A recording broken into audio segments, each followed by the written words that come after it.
Hello dear friends and welcome to my YouTube channel. आज हम लोग डिस्कस करने वाले हैं माइकोबैक्टीरियम ट्यूबरकुलोसिस के बारे में। हम लोग इस टॉपिक को 3 सेक्शंस में पढ़ने वाले हैं। फर्स्ट सेक्शन में हम लोग पढ़ेंगे माइकोबैक्टीरिया की क्लासिफिकेशंस और उसमें भी माइकोबैक्टीरियम ट्यूबरकुलोसिस को स्पेशली डिस्कस करेंगे। इसमें इसकी morphology, antigenic structure and pathogenicity को डिस्कस करेंगे। सेकेंड सेक्शन में हम लोग डिस्कस करने वाले हैं laboratory diagnosis of Mycobacterium tuberculosis, and at the last, that means in the third section, we will discuss about the treatment part of the mycobacterium tuberculosis. So watch the complete video for better understanding and let's start with the topic. चलिए start करते हैं mycobacteria से। और सबसे पहले हम लोग देखेंगे classification of mycobacteria.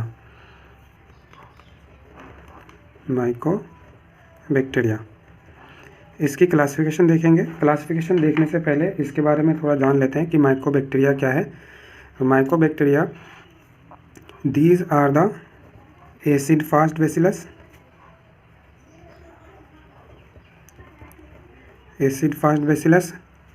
These are aerobic.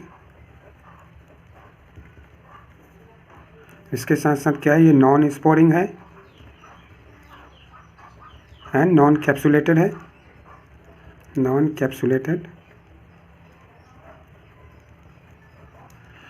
right, non-sporing and non-capsulated and aerobic bacteria which are acid fast in nature.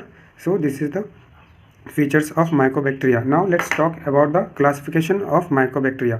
Classification में हम लोग क्या देखने वाले हैं कि जो माइकोबैक्टीरिया को हम लोग क्लासीफाई करते हैं, क्लासिफिकेशन ऑफ माइकोबैक्टीरिया, इसको जो हम क्लासीफाई करेंगे मेनली 2 टाइप्स में करेंगे। एक तो क्या करेंगे, कल्टीवेबल, जिसको हम कल्टीवेट कर सकते हैं। So these are cultivable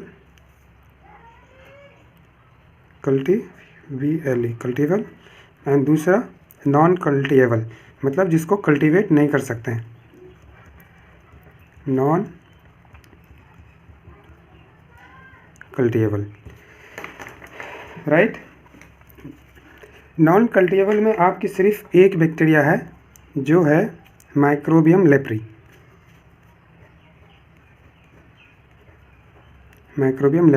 this is non cultivable. अब जब बात करेंगे कल्टीवेबल की, जिसको हम कल्टीवेट कर सकते हैं, उसमें भी 2 पार्ट्स हैं। कितने पार्ट्स हैं कल्टीवेबल में? 2 पार्ट्स हैं। जो सबसे पहला आएगी, एक आती है टिपिकल ट्यूबरकल बेसिलाई, और दूसरा आता है आपका एटिपिकल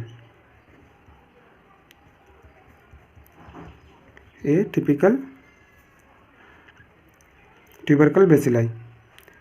तो एटिपिकल ट्यूबरकल बेसिलाई और we can say atypical mycobacteria.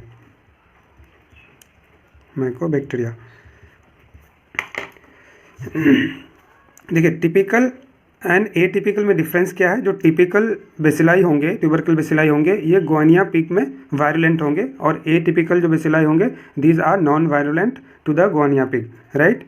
So these are virulent to guinea pig, और एटिपिकल क्या है, नॉन वायरुलेंट है गुआनिया पिग में, नॉन वायरुलेंट। अब बात करते हैं typical tubercle bacilli and atypical tubercle bacilli में आता कौन कौन सा है, एग्जाम्पल इसके क्या क्या हैं।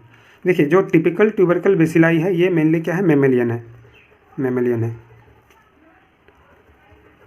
मतलब मैमल्स में इसकी इन्फेक्शन प्रेजेंट होगी। अब इसके एग्जाम्पल्स देखते हैं, जो कौन कौन से टाइप हैं टिपिकल ट्यूबरकल बेसिलाई में। तो सबसे पहला आती है इसमें ह्यूमन टाइप। कौन सी आती है? ह्यूमन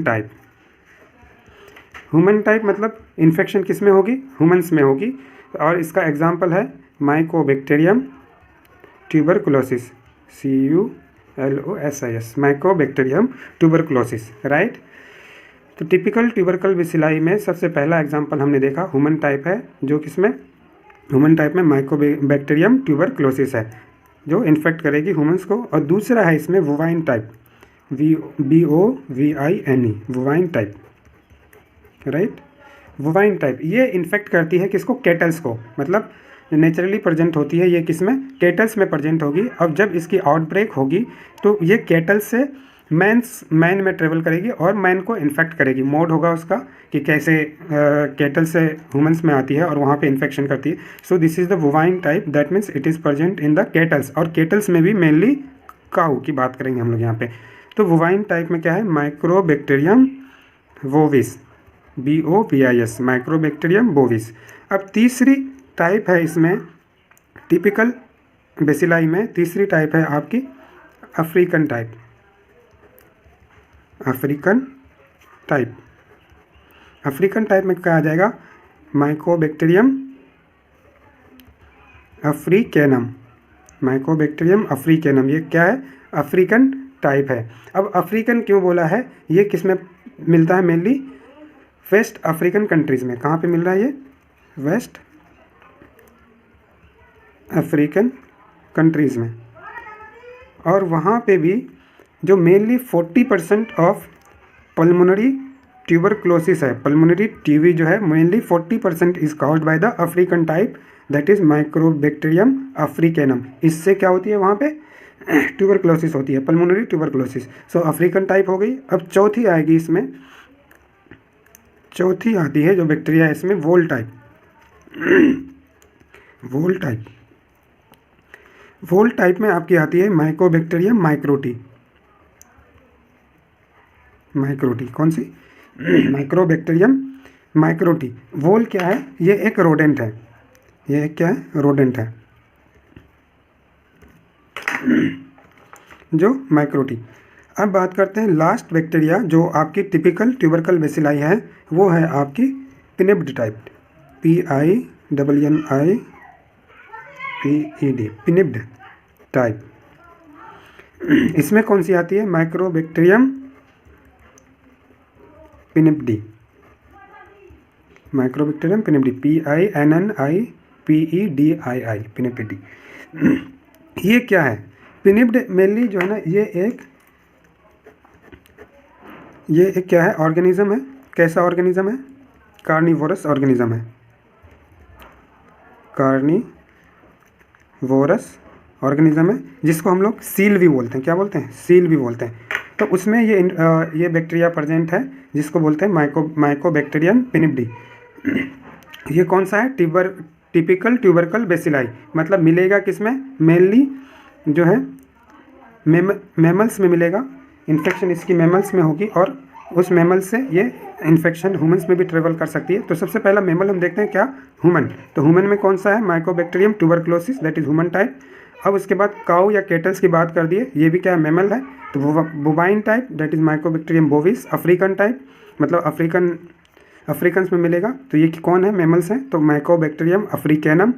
अब वोल टाइप जो किस में मिलती है? रोडेंट में, माइक्रोबियम माइक्रोटी। और पिनिप टाइप ये ऑर्गेनिज्म क्या है? कार्निवोरस, जिसको हम सील बोलते हैं, माइक्रोबियम pinnipedii, right. This is about the typical tubercle bacilli. Now अब देखते हैं हम लोग एटिपिकल माइक्रोबैक्टीरिया में कि एटिपिकल में कौन कौन से आते हैं। तो एटिपिकल में जो आते हैं, सबसे पहला आपका आता है फोटोक्रोमोजेंस, फोटोक्रोमोजेंस। दूसरा आपकी आती है स्कोटोक्रोमोजेंस।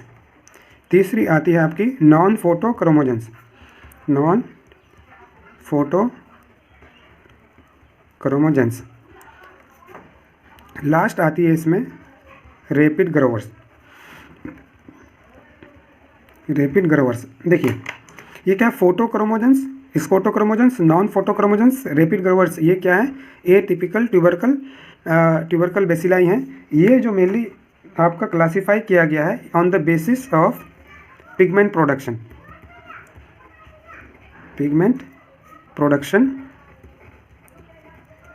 और इसके साथ साथ rate of growth.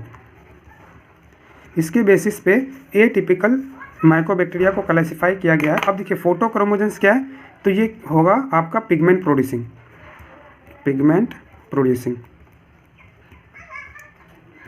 Pigment producing. Scotochromogens ये भी क्या है, पिगमेंट प्रोड्यूसिंग। और नॉन फोटोक्रोमोजेंस क्या है, नो पिगमेंट, मतलब इसमें पिगमेंट प्रोडक्शन नहीं होता है, नॉन फोटोक्रोमोजेंस। अब एक है आपका रेपिड ग्रोवर्स। रेपिड ग्रोवर्स मतलब इसकी क्या होती है, फास्ट ग्रोथ होती है, फास्ट ग्रोथ। तो रेट ऑफ ग्रोथ के बेसिस पे ये क्या है, फास्ट ग्रोथ शो करता है, इसलिए इसको बोलते हैं रेपिड ग्रोवर्स। अब रेपिड ग्रोवर्स में कौन कौन से आ सकते हैं, फोटोक्रोमोजेंस भी आ सकते हैं, मतलब पिगमेंट प्रोडक्शन वाले, स्कोटोक्रोमोजेंस भी आ सकते हैं, और नॉन फोटोक्रोमोजेंस मतलब non pigment producing atypical mycobacteria भी आ सकते हैं। तो ये क्या हो गए, typical tubercle bacilli and atypical tubercle bacilli. अब इसके साथ साथ एक और तीसरे नंबर पे हम लोग कल्टीवेट जिसको कर सकते हैं, वो कौन सा है आपका, माइकोबैक्टीरिया काउजिंग स्किन अल्सर्स। इसमें एक बैक्टीरिया है जिसको हम लोग बोलते हैं माइकोबैक्टीरियम अल्सरेंस। वो आती है जो स्किन अल्सर काउज करती है। ये तीनों किस्में आते हैं, typical tubercle bacilli, atypical tubercle bacilli and skin ulcerans, that is mycobacterium ulcerans. ये तीनों किस्में हैं, कल्टीवेबल में है और नॉन कल्टीवेबल में आपका माइकोबैक्टीरियम लेप्री है। तो this is about the classification of mycobacteria. अब हम माइकोबैक्टीरिया की क्लासिफिकेशन पढ़ चुके हैं अच्छे से। अब हम लोग इसमें मेनली जो डिस्कस करने वाले हैं, आपका ह्यूमन टाइप को डिस्कस करने वाले हैं, डेट इज़ माइकोबैक्टीरियम ट्यूबरक्लोसिस। चलिए स्टार्ट करते हैं माइकोबैक्टीरियम ट्यूबरक्लोसिस। अब हम लोग क्या पढ़ेंगे, माइकोबैक्टीरियम ट्यूबरक्लोसिस। देखिए माइकोबैक्टीरियम ट्यूबरक्लोसिस जो है आपका ह्यूमन टाइप माइकोबैक्टीरिया है जो ह्यूमंस को इन्फेक्ट करता है, और this is virulent to the guinea pig. अब इसमें जो है ना दो टाइप आता है, एक होता है आपका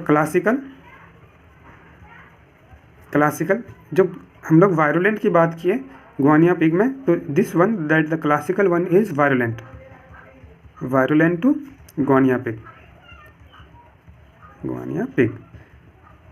this one is the classical one is virulent to the guinea pig. और एक आता है इसमें साउथ इंडियन टाइप।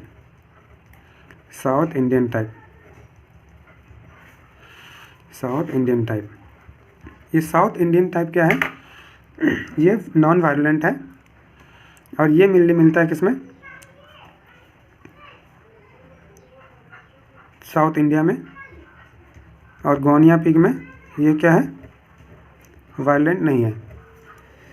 मतलब इसमें प्रेजेंट हो सकता है लेकिन वायरुलेंस वहाँ पे नहीं होगा, इसलिए इसको क्या बोलते हैं, non virulent to the guinea pig. So mycobacterium tuberculosis की दो टाइप हो गई। अब इसकी मॉर्फोलॉजी देखते हैं, मॉर्फोलॉजी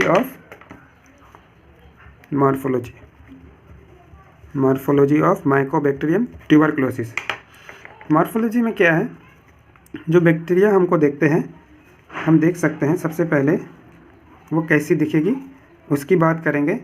बैक्टीरिया को देखने से पहले हम लोग कि बैक्टीरिया को कैसे देखेंगे, तो ये क्या है, माइक्रोस्कोप में देखेंगे स्टेन करके। This bacteria are acid fast,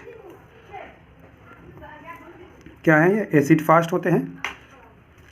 और इसको स्टेन करने के लिए जो हम लोग यूज़ करते हैं जेडन स्टेन, क्या बोलते हैं, जेडन स्टेन। जेडन का फुल फॉर्म है, Z N stain, that is Ziehl Neelsen staining, इसका यूज़ करते हैं हम लोग। और ये बैक्टीरिया कैसा है, एसिड फास्ट बेसिलाई है, और हमने ऑलरेडी बता दिया था आपको, non sporing and non capsulated है, non sporing and non capsulated. और इसके साथ साथ ये क्या है, नॉन मोटाइल है। तो कौन सा स्टेन यूज़ किए, जेडन स्टेन में क्या क्या यूज़ होता है, स्टेनिंग का प्रोसीजर क्या है, इसको हम एक अगले लेक्चर में बना सकते हैं कि जेडन स्टेनिंग हम कैसे करेंगे और एसिड फास्ट बेसिलस को कैसे शो कर सकते हैं हम, और प्रोसीजर क्या रहती है उसकी पूरी डिटेल हम लोग स्टडी करेंगे कभी आगे के लेक्चरों में। अब इसके साथ साथ ये अगर बात करें एक जो स्टेनिंग होती है ग्राम स्टेनिंग होती है। कौन सी? Gram staining. ग्राम स्टेनिंग हम लोग यूज़ क्यों नहीं करते हैं इसके केस में? ग्राम स्टेनिंग यूज़ नहीं करते हैं क्योंकि जो डाई यूज़ करते हैं हम ग्राम स्टेनिंग में, वो बैक्टीरिया की जो सेल वॉल होती है उसको पेनिट्रेट नहीं कर पाती है। सेल वॉल को पेनिट्रेट नहीं कर पाती है। कौन?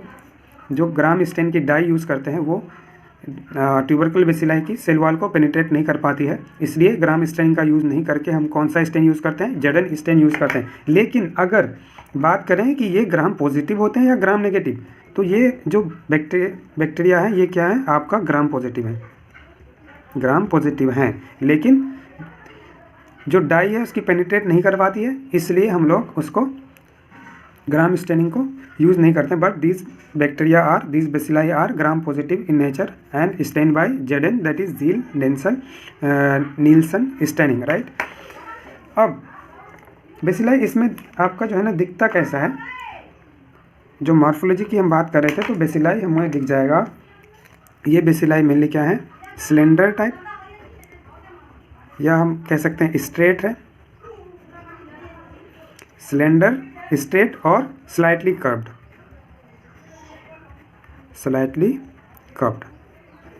Slightly curved bacilli. अब स्लाइटली कर्व्ड उसमें अब इसकी जो एंड की बात करेंगे तो ये जो एंड है इसकी क्या है? राउंडेड है। ये देख सकते हैं rounded and, right. So this is about the morphology, that these bacilli are slender, straight and slightly curved, having rounded in and can be stained by Jaden staining and can't be stained with gram staining, as the dye used in gram staining is unable to penetrate the cell wall of the bacillus, but these bacilli are gram positive in nature। इसके साथ साथ एक और stand जो हम use करते हैं, use कर सकते हैं स्टेनिंग के लिए, अदर स्टेनिंग मेथड जिससे हम इसको क्या कर सकते हैं? स्टेन कर सकते हैं, वो है आपका किन्योन्स मेथड। क्या है? KINYOUNS, Kinyoun's method. This is the cold staining method, this is the cold staining method that can also be used for the staining of this Mycobacterium tuberculosis, right। अब बात करते हैं Mycobacterium tuberculosis की culture की, कि हम लोग इसको कल्चर किस में करेंगे? कल्चर, और कल्चर मीडिया कौन सा यूज़ करते हैं?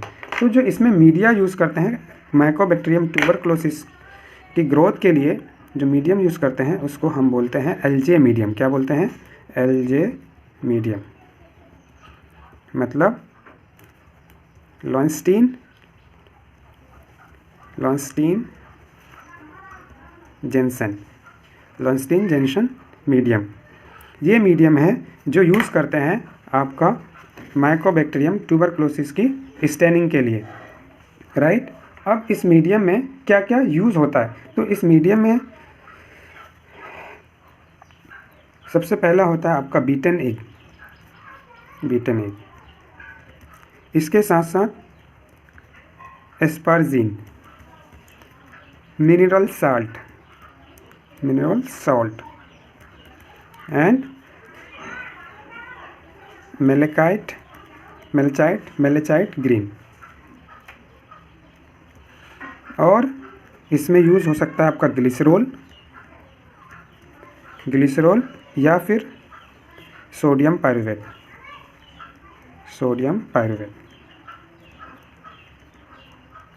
क्या क्या यूज़ होता है? बीटन एग क्या काम करता है? ये आपका सॉलिडिफाइंग एजेंट है, जो मीडियम को क्या करता है? सॉलिडिफाई करता है, solidifying agent. Beaten egg is used as the solidifying agent and with that we use asparagine, mineral salt and malachite green. क्या काम करता है? ये इनहिबिट करता है दूसरे ऑर्गेनिज्म के ग्रोथ को, तो inhibit growth of other organism, other mycobacteria और ऑर्गेनिज्म, मतलब एलजे मीडियम क्या करता है, एलजे मीडियम हम लोग इसलिए यूज़ करते हैं क्योंकि इसमें बीटन एक जो सॉलिडिफाइंग एजेंट है, और मेलेकाइट ग्रीन क्या करता है, अदर माइकोबैक्टीरिया जो आपके बहुत सारे टिपिकल माइकोबैक्टीरिया हैं जैसे बुवाइन टाइप, अफ्रीकन टाइप, और एटिपिकल में फोटोक्रोमोजेंस, स्कोटोक्रोमोजेंस हैं, इनको इनहिबिट करके ये हमें माइकोबैक्टीरिया ट्यूबरक्लोसिस की ग्रोथ को ज़्यादा प्रमोट करता है, ताकि जो है ना हमको उसकी ग्रोथ मिल सके, इसलिए यूज़ करता है मेलेकाइट ग्रीन की। अब इसके साथ साथ क्या करते हैं, ग्लिसरॉल करते हैं, ग्लिसरॉल का यूज़ करते हैं। ग्लिसरॉल क्या करता है आपका, ग्लिसरॉल क्या करता है, जो माइकोबैक्टीरियम ट्यूबरक्लोसिस है, माइकोबैक्टीरियम ट्यूबरक्लोसिस की ग्रोथ को क्या करती है, इम्प्रूव करती है, ग्रोथ को इम्प्रूव करती है।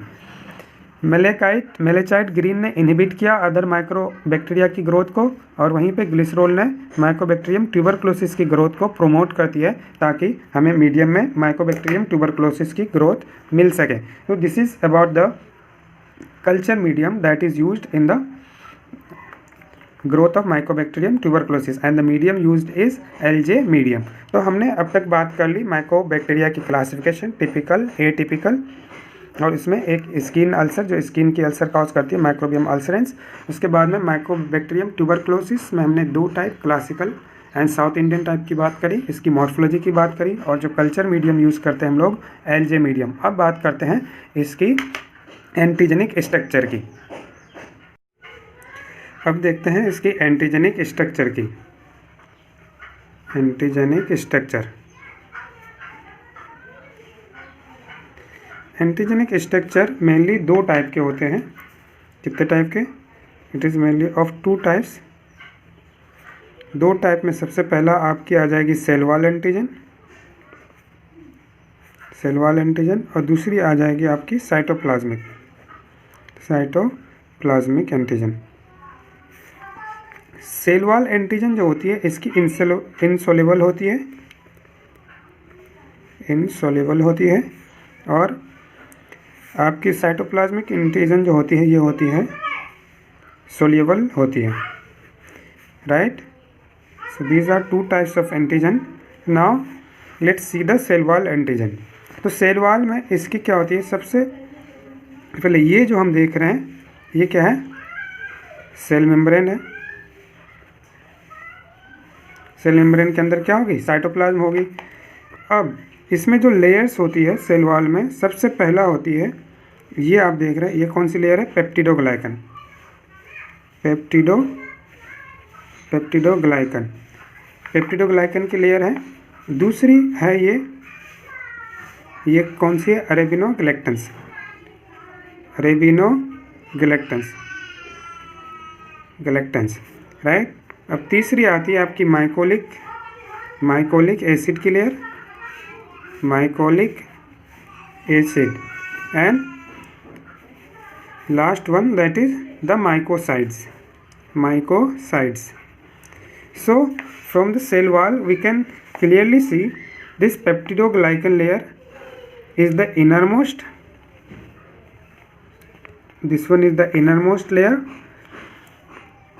right, that lies above the cell membrane. And now let's talk about the microcyte. This one is the outermost layer, outermost layer, right. Microcyte is the outermost layer, and arabinoglycans lies in between the peptidoglycan and mycolic acid layer, and mycolic acid, this is present in between the arabinoglycans and mycocyte. This is about the cell wall, and cell wall is insoluble, right. Now let's talk about the cytoplasmic antigen. We have in cytoplasmic antigen we have antigen 5, 6, 14, 19, 32, 38 and 60. 5, 6, 14, 19, 32 and 38 and 60. These are 5, 6, 14, 19, 32 and 38. These are in protein nature. These are protein nature, and only antigen that is 60, this one is lipopolysaccharide. This one is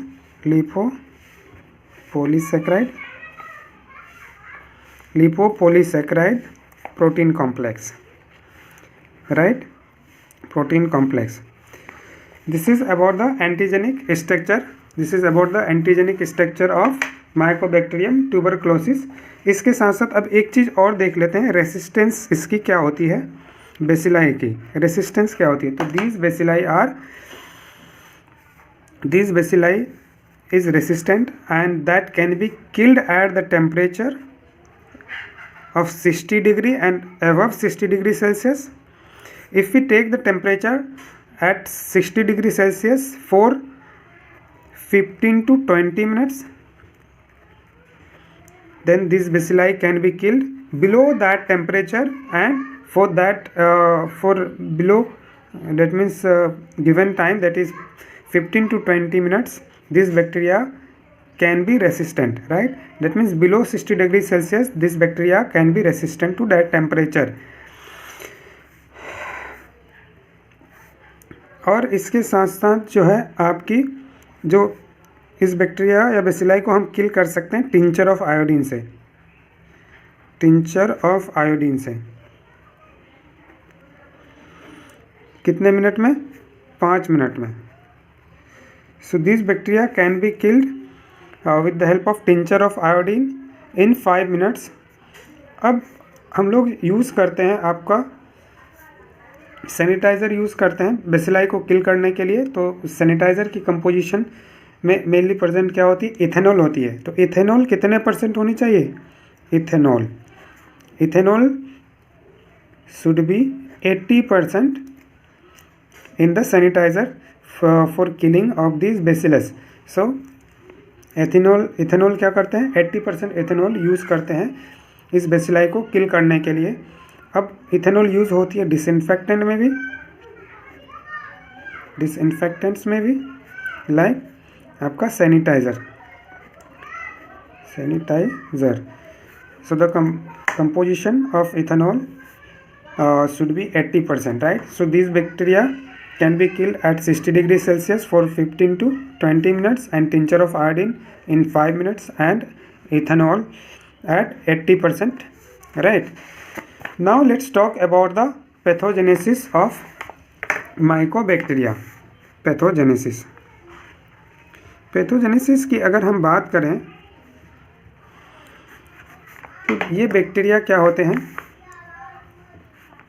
जो इसकी infection होती है कैसी होती है? Droplet infection.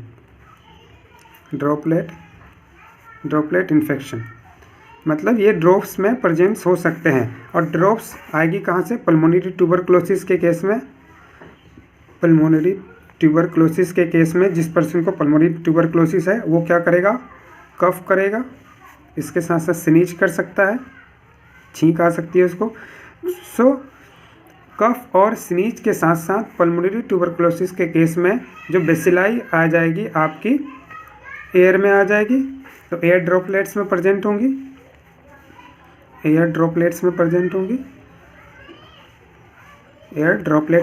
होंगी और वहाँ से जो है नॉर्मल हेल्दी पर्सन है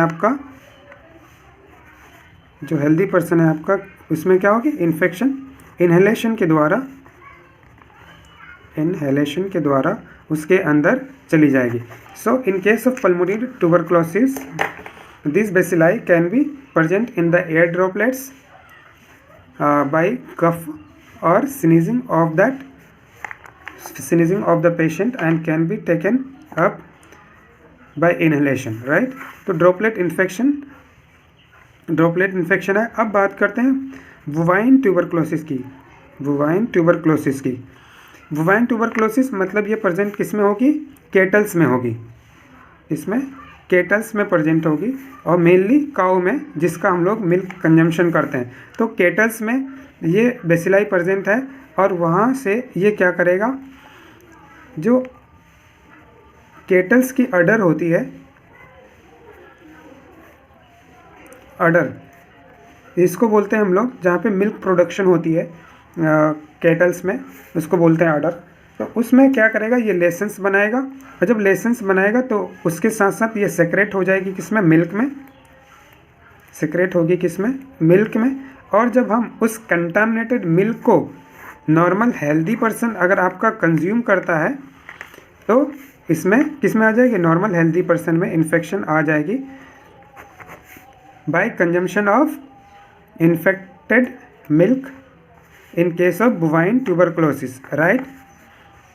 अब एक चीज़ और देखते हैं, जब पल्मोनरी ट्यूबरकुलोसिस की बात करें तो ट्यूबरकल बेसिलाई क्या हुआ, ट्यूबरकल बेसिलाई जो है उसको इंगल्फ कर लिया गया किसके द्वारा, मैक्रोफेज के द्वारा।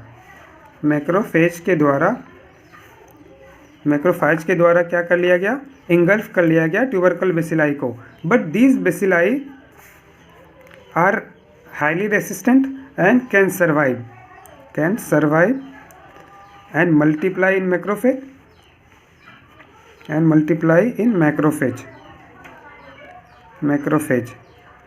right. This can be survive and multiply in macrophage as these bacilli resist intracellular killing, and from there it can spread to different parts of lungs and other body parts, वहाँ से ये other body parts में फैल सकती है, right. तो this is about the pathogenesis. इसमें एक चीज़ और देखते हैं, वो ये है कि जो ह्यूमन में ट्यूबरकुलोसिस होती है वो कितने टाइप की होती है, 2 टाइप की होती है। एक होती है आपकी प्राइमरी ट्यूबरकुलोसिस, दूसरी होती है आपकी सेकेंडरी ट्यूबरकुलोसिस। प्राइमरी ट्यूबरकुलोसिस में क्या होता है, हमने आपको क्या बताया था कि जो बेसिलाई है आपकी वो इंगल्फ की गई मैक्रोफेज के द्वारा, और मैक्रोफेज में ये क्या करती है, इंट्रासेलुलर किलिंग को रेसिस्ट करती है और वहाँ पे ये स्प्रेड करती है, और वहाँ पे जो स्प्रेड करेगी और ये मैक्रोफेज कहाँ, लंग्स में प्रेजेंट है। तो लंग्स की मैक्रोफेज मतलब लंग्स में ये स्प्रेड करी और लेसेंस बना दी, तो उस लेसेंस को हम लोग क्या बोलते हैं, वहाँ पे ये लेसेंस बनाई और वहाँ से ये स्प्रेड करती है, और स्प्रेड करती है किस में, हाइलर लिम्फ नोड में। इसमें जो ये लिम्फ नोड है, इस लिम्फ नोड में ये स्प्रेड करती है, हाइलर लिम्फ नोड में।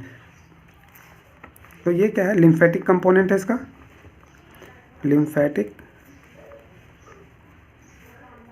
कंपोनेंट है जो लिम्फ नोड में स्प्रेड करी, that is hilar lymph node.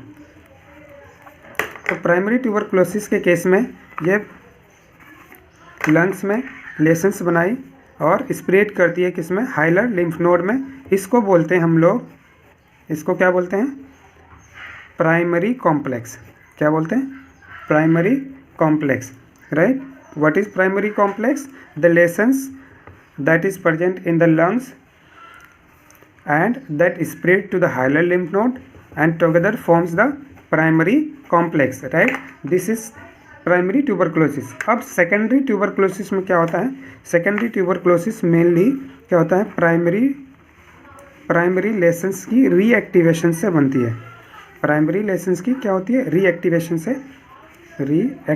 से क्या बनती है, सेकेंडरी ट्यूबरकुलोसिस। और इसमें क्या होता है, mainly Cassius necrosis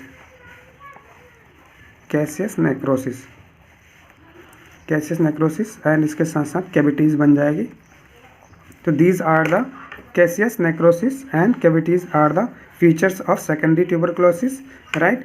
so we have discussed about the pathogenesis here, that in droplet it is the droplet infection and can be spread through air droplets, and the bacilli comes in contact with the healthy person by the cough and sneeze of infected patient. अब bovine type में kettles में या cow में उसकी licence किस में होती है, अडर में, और वहाँ से किस में, मिल्क में सेक्रेट होती है, और नॉर्मल हेल्दी पर्सन अगर उस मिल्क को कंज्यूम करता है तो उसको इन्फेक्शन कर देगी। अब बात करते हैं ट्यूबरकुलर बेसिलाई क्या करती है, मैक्रोफेज उसको इंगल्फ करती है और ये इंट्रासेलुलर किलिंग को रेसिस्ट करती है, और वहाँ से ये लंग्स को इन्फेक्ट करेगी और दूसरे बॉडी पार्ट्स में भी फैल सकता है। तो कितने टाइप के हुए? 2 टाइप के, primary tuberculosis and secondary tuberculosis. Primary tuberculosis में जो लंग्स में इन्फेक्शन बनाई वो किस में चला गई? हाइलर लिम्फ नोड में, उसको हम लोग क्या बोलते हैं? Primary complex. और सेकेंडरी ट्यूबरक्लोसिस मेनली रीएक्टिवेशन से होती है। Caseous necrosis and the cavities are the special feature of secondary tuberculosis. So यहाँ तक हमने टोटल बात कर ली है आपकी माइकोबैक्टीरिया की एंड माइकोबैक्टीरियम ट्यूबरक्लोसिस की। तो हमने बात कर ली है माइकोबैक्टीरिया की क्लासिफिकेशन, कल्टेबल, नॉन कल्टेबल। कल्टेबल में हम लोग बात किए थे टिपिकल एंड एटिपिकल माइकोबैक्टीरिया की, राइट। हमने आज पढ़ लिया human type, that is Mycobacterium tuberculosis की। वोवाइन टाइप की हमने थोड़ी बात की थी। अब नेक्स्ट लेक्चर में हम लोग एटिपिकल माइकोबैक्टीरिया को अलग से पढ़ सकते हैं टोटली। इसमें हम लोगों ने सिर्फ और सिर्फ पढ़ा है माइकोबैक्टीरियम ट्यूबरक्लोसिस की। इसकी मॉर्फोलॉजी हमने देख ली कि एसिड फास्ट होती है, cylinder state and slightly curved, having rounded end, and this can be stained with the Zn stain, that is Ziel-Nansen staining, and these bacilli are gram positive, right? And culture media that is used is Algae medium, right? And we have discussed here the antigenic structure also. Antigenic structure, in antigenic structure there are 2 types of antigen, cell wall and cytoplasmic antigen, and we have talked about the resistant and pathogenicity, right? We have completed about the mycobacterium tuberculosis up to here, and in the next lecture we will discuss the laboratory diagnosis of mycobacterium tuberculosis कि अगर Mycobacterium tuberculosis की infection है तो उसको हम लोग diagnosis कैसे कर सकते हैं। अब जब डायग्नोसिस हो जाएगी तो उसके नेक्स्ट लेक्चर में हम लोग ट्रीटमेंट पार्ट की बात करेंगे। Thank you very much for watching. Stay connected for the next video. Thank you.